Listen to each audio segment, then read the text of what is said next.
Welcome to Concrete Block, the podcast where we dive into the latest news and stories that are shaping our world. I'm your host, Walter, and I'm excited to have you join me today. We've got a fascinating story to kick off the show, one that takes us to the heart of Eastern Europe and the ongoing struggle for democracy in Belarus. For those who may not be familiar, Belarus has been ruled by President Alexander Lukashenko since 1994. Making him one of the longest-serving leaders in the region. However, his regime has been marked by authoritarianism, human rights abuses, and a crackdown on opposition voices. One such voice is that of Svetlana Tsikhanouskaya, a leading figure in the Belarusian democratic movement, who has been fighting for freedom and justice in her country. Tsikhanouskaya's story is one of courage and resilience. Her husband, Serhiy, was a political prisoner who spent 5 years in solitary confinement before being released with the help of the U.S. government. This experience has only strengthened Tsikhanouskaya's resolve to continue fighting for democracy and human rights in Belarus. The situation in Belarus is complex, with many players involved, including the European Union, Russia, and the United States. The U.S., in particular, has been vocal in its support for democratic movements in Belarus, with both Democratic and Republican lawmakers backing legislation to promote democracy and sanctions against regime officials. As we explore this story further, it's essential to consider multiple perspectives and avoid taking a biased approach. We'll examine the role of international diplomacy, the impact of economic sanctions, and the human cost of the ongoing struggle for freedom in Belarus. We'll also be discussing the recent efforts by U.S. President Trump to secure the release of political prisoners in Belarus, including Tsikhanouskaya's husband. While some may view this as a positive development, others may see it as a calculated move with geopolitical implications. As we delve deeper into this story, we'll strive to provide a balanced and nuanced analysis, considering the views of all parties involved. We'll be right back with more of today's top news on Concrete Block. Welcome back to Concrete Block. I'm your host, Walter. We're diving into a complex and thought-provoking topic that has garnered significant attention globally. The International Criminal Court, or ICC, has taken a significant step by issuing arrest warrants for Taliban leaders on charges of crimes against humanity, specifically targeting their persecution of LGBTQ individuals in Afghanistan.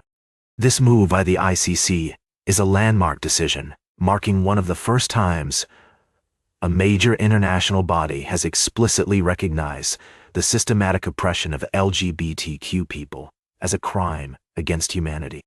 The charges against the Taliban leaders are based on testimonies from survivors who managed to escape Afghanistan and share their stories despite facing immense danger and stigma.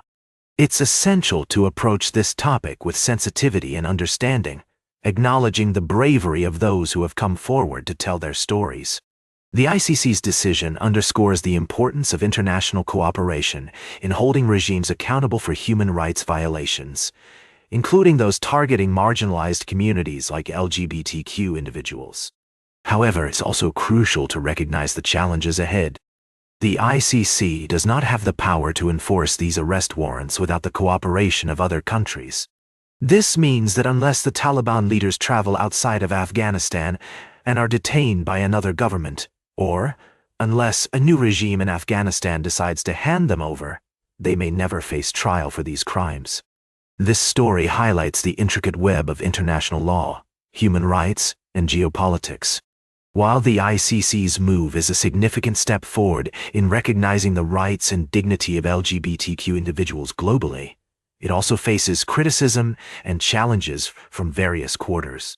Some argue that such actions could be seen as interference in the internal affairs of sovereign nations, while others question the effectiveness of international law in bringing about tangible change.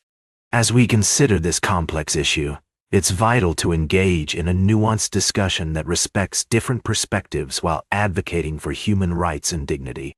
The plight of LGBTQ individuals under oppressive regimes is a stark reminder of the ongoing struggle for equality and justice worldwide. Stay tuned for our final story of the day, right here on Concrete Block. Welcome back to Concrete Block. We're coming down to the final stretch of our show today, and I want to switch gears a bit to discuss some recent developments in U.S. foreign policy. As you may know, there's been a growing debate about the role of America on the world stage, with some arguing that the country has been overextended and others pushing for a more isolationist approach. Now, it's no secret that the current administration has been shaking things up, to say the least. From trade policies to military interventions, there are many who feel that the U.S. needs to re-examine its priorities and focus on its own domestic issues. But what does this mean for the future of American foreign policy? Some experts argue that a more realist approach is needed, one that prioritizes national interests and avoids costly entanglements abroad. Others contend that this would be a mistake, and that the U.S. has a responsibility to promote democracy and stability around the world. As we've seen in recent years, there's a growing consensus among voters that the U.S. should be more cautious in its foreign interventions.